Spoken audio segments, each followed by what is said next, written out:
Hello everyone, this is Kevin T. Rodriguez, film critic of iCritic.net. Thank you so much for joining me here today on my podcast. And here's the thing, today is my birthday, or at least by the time this comes out, it will be my birthday. It is not my birthday yet, but on December 11th, when this will actually go up at 4 p.m. on the dot, I will officially be 40. My 30s are done, and somehow I am still disappointed in my voice. I thought that I would sound more sophisticated the older I got, but apparently when you are young at heart forever, then you forever sound like a teenager. But, oh well, what can I do about that? So hey, anyway folks, if you're here, thank you for spending some time on my birthday with me as I am secretly off doing other things celebrating. If you want to give me a good birthday gift, well, hey, consider subscribing or giving a like or a comment. If the platform you are listening to this on allows comments and stuff like that, that would be all the birthday gift I would need. So thank you very, very much. And today we're going to talk about something that is probably not of super big consequence, but let's talk about the Golden Globes, the least serious, as many people point out, award show of Oscar season. Now, I'm still of the belief that this is a two-horse race between Conclave and Wicked for Best Picture, with The Brutalist possibly being in there as a spoiler. But the Golden Globes made their nominations, and the Golden Globes do things a little bit different than most categories. First of all, in pretty much all their categories, they have 6 nominations as opposed to 5. So by default, not everything in these categories can get nominated come Oscar time. And they separate the musicals and comedies from the drama. Now, the musical or comedy category has always been met with a little bit of scorn because what do musicals and comedies intrinsically have in common with one another? Is West Side Story, either the Spielberg or the Robert Wise movies, are either of those considered comedies because they have singing in them? What about Sweeney Todd? Was Sweeney Todd like a laugh-a-minute riot just because there were songs in them? It's really weird. But the category got far, far weirder. And I'm recording this on Monday, for the record, in the evening, because this is the day that they have all come out. I don't really, for the most part, do these first reaction things anymore. I don't know if I have the audience to make that worth it. But, I have been watching enough of them, and there's a couple things that stood out. One, almost every person who reacts has said they're not a huge fan of Emilia Perez, which begs the question why he keeps getting nominated for Best Picture everywhere, but, that we're not going to talk about that right now. And the other one is that how they're glad that some of the movies they really wanted to get a nomination got some love by the Golden Globes, even if they had to be in a category where it's a stretch, that's where the nomination should be. And the reality is, no, it's not just a stretch. This is outright category fraud. Like, the Best Motion Picture Drama category, that's pretty safe.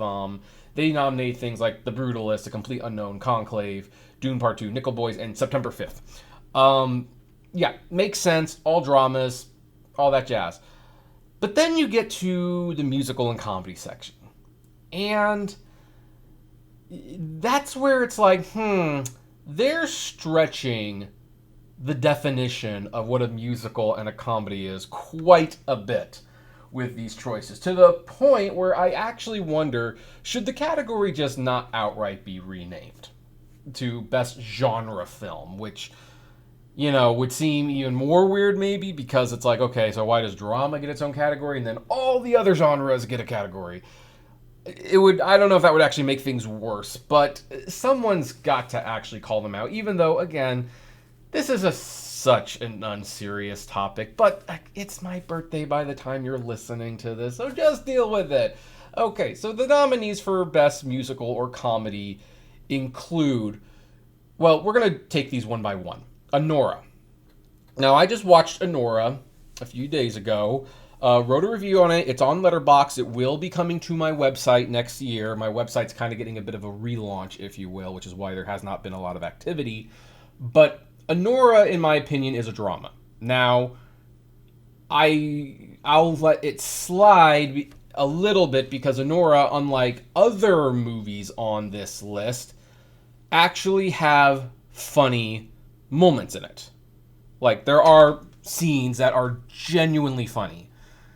I don't think it passes the test of being a comedy. If there was a Bechdel test for what makes a comedy or not, I doubt it would actually follow through. But, again, at least this one has laughs.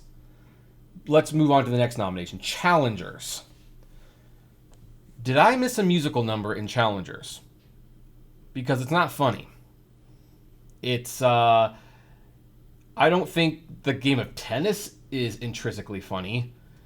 This doomed love triangle story is not funny. The ending it's debatable if that's even a happy ending. What's Challengers doing here?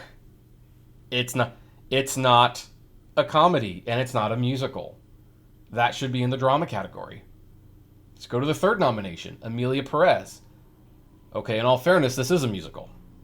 It's a very bad one, in my opinion. Like, it's a very bad one, in my opinion. But, hey, at least it's a musical, such as what a musical, I guess, could be. The songs are not very good, in my opinion. There's not a lot about this movie I like, personally. And I might take a moment or two to take some more pot shots at it later in this episode, but whatever. The fourth nomination was A Real Pain. Again, I kind of consider this a drama, but again, in all fairness, there are some genuinely funny moments in it, and it is a little quirky, so it makes sense to be here. That one's fine. Then we got The Substance. My opinion, this is a horror movie. Now, some people would say it's kind of a satire near the end, because that final act truly is one of the most bizarre ways to end a movie.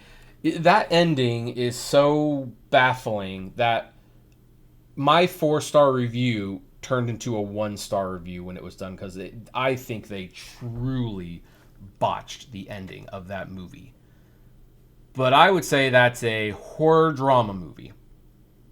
I don't believe it's satire, and I don't know why it's here.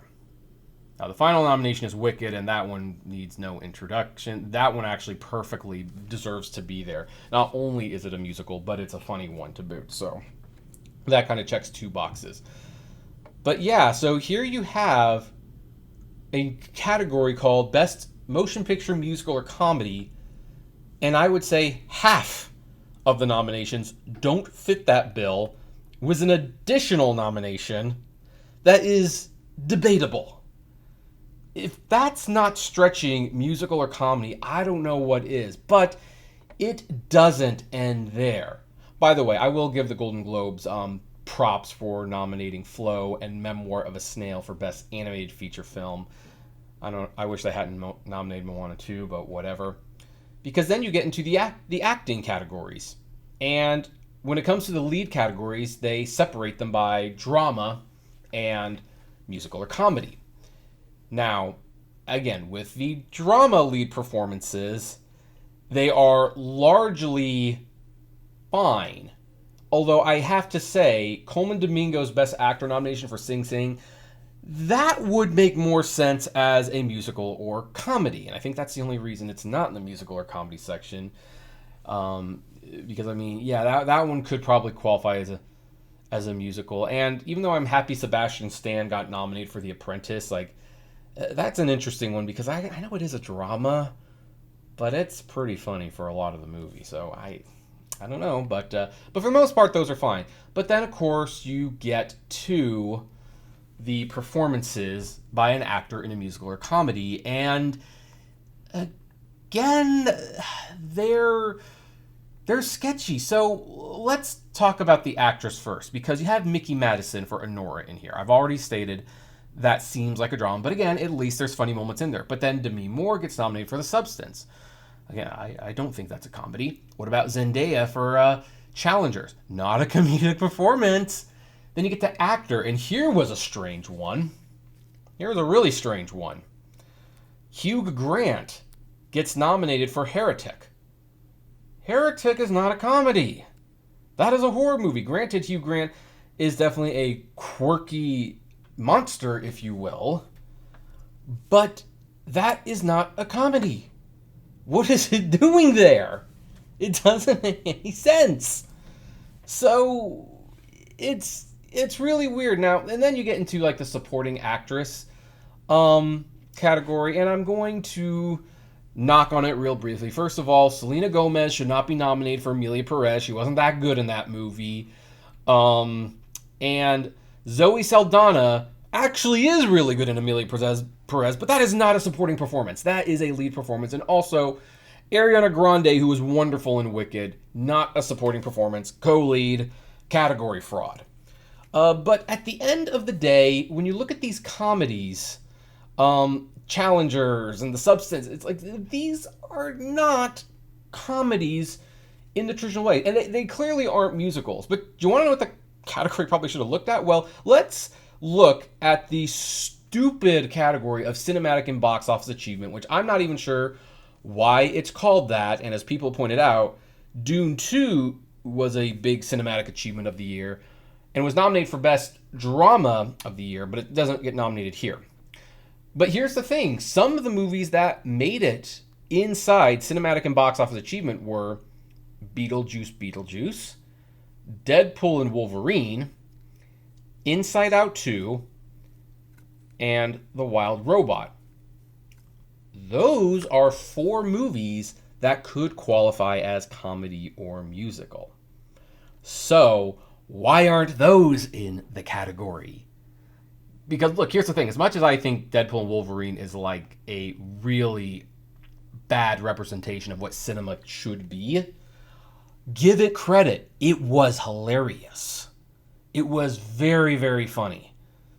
But it gets this stupid whatever award this is, and they've never really been able to explain exactly how it works or anything like that. I don't even know how Twisters is considered a great cinematic and box office achievement. I saw Twisters in 4DX, and that was fun. But I don't think the movie itself was anything to write home about. I like the experience of seeing it in a theater where there was seats moving and wind blowing and water splashing me. That was fun. I wouldn't have liked this movie probably if I wasn't seeing it that way. But yeah, that's the Golden Globes. Really, truly stretching the concept of what a musical or comedy is. Oh, by the way, Amy Adams also gets nominated for Night Bitch in musical or comedy lead actress. I haven't seen Night Bitch, but by all accounts, again, it's kind of a horror movie with a satirical edge. Like, Golden Globes, what are you doing? Dick Wolf Productions, you bought the Golden Globes to revitalize them and to try to make them relevant again, and you're undermining your own rules for how these things are nominated. Like, I don't get it. Don't get it. And by the way, some of these non-comedy performances are going to win come Golden Globes night. Just you watch. So anyway, folks, I would like to know what your thoughts on this stupid category is now. Like, do any of these strike you as comedies or musicals, especially Challengers and The Substance? Those are the two I'd like to hear the most about, because Challengers seems especially strange here. So The Substance, I guess you could argue it's a satire, but tell me why you think it is, because I think it's a horror for the most part, and the fact that it kind of almost tells a tragic story about unrealistic beauty standards, it's like, oh, laugh a minute there. Of course, this is the ceremony that nominated May December, an excellent movie, I want to add, last year under the musical or comedy, and it's like, oh yeah, this drama movie about a middle-aged woman having an affair with a teenager. Laugh a minute. Yeah, that's a laugh a minute right there. But anyway, would like to know, comment below if you are on a platform that allows you to leave comments, and everywhere else, hey, leave a 5-star review or a thumbs up or subscribe. Again, it's my birthday by the time you're listening to this, so, that would be great. Otherwise, I will see you at the movies. Take care. Hey, you made it to the end. Thank you so much for making it to the end. Just a few more things. First of all, the names that you see on the screen, these are our Patreon and YouTube member supporters. And I thank each and every one of them. Their support helps me make exclusive videos for Patreon and YouTube members, as well as keep the channel running.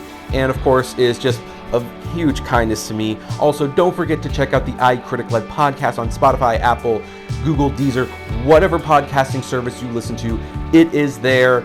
We definitely want to see you there. And hey, there's also other videos that you can check out. So, check out these other channels, these other videos, especially that one. I think that's a really good one.